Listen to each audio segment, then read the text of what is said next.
quick Devar Torah. One of the things in this week's Parsha is the death of Rachel, of Rachel. And we know she's buried near what today her grave is near Beit Lechem.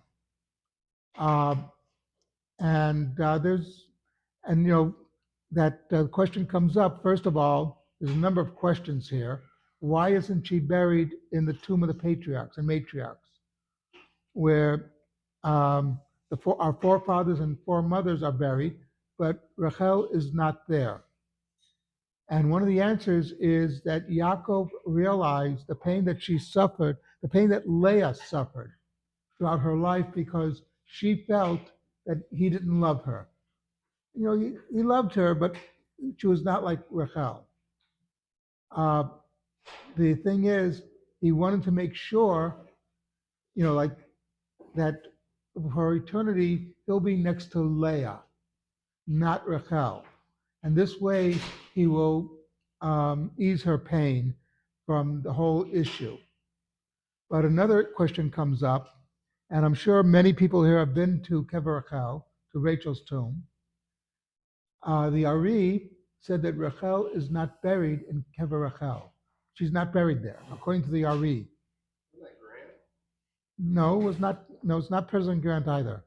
So the question comes up, okay, that the Ari was asked, okay, you say this, why don't you broadcast this to the world, right?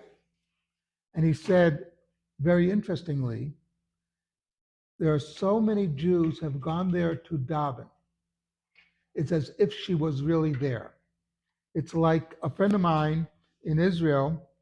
He worked for the Ministry of Religious Affairs, and in 1967, the Ministry of Religious Affairs and the Ministry of Archaeology in Israel, you do have such a thing, did a study if David is buried in Kever David. If what we think of today as the grave of David, is that really the place? And remember that Jews daven at these places. And they did research, they did ultrasound, they did this, they did that.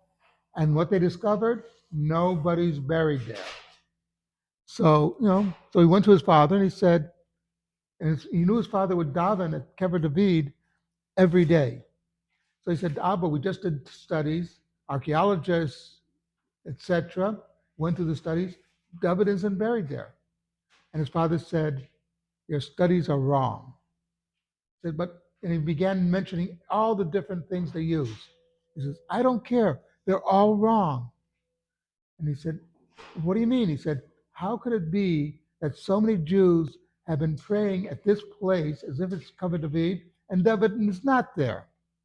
That, in other words, there's a concept of there's holiness from on high, like at Mount Sinai, where God came down to us, but there's also holiness of us making a place holy, and therefore it's now a holy place because of what we did. So in the case of Kever Rachel and Kever David, it is a matter of the holiness springs from us. So, when you go there, you will be davening.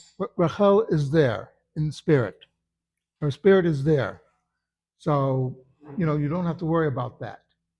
And it's remember that another reason for Rachel being buried where she is was on the way to when the Jews were exiled to Babylonia. So she was the hope of the Jewish people returning to the land of Israel.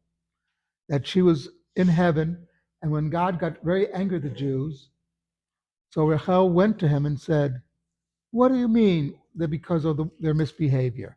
Look I let my sister marry my husband. How much more could I do? And God was mollified by that. So there's a lot to the death of Rachel. Something to think about.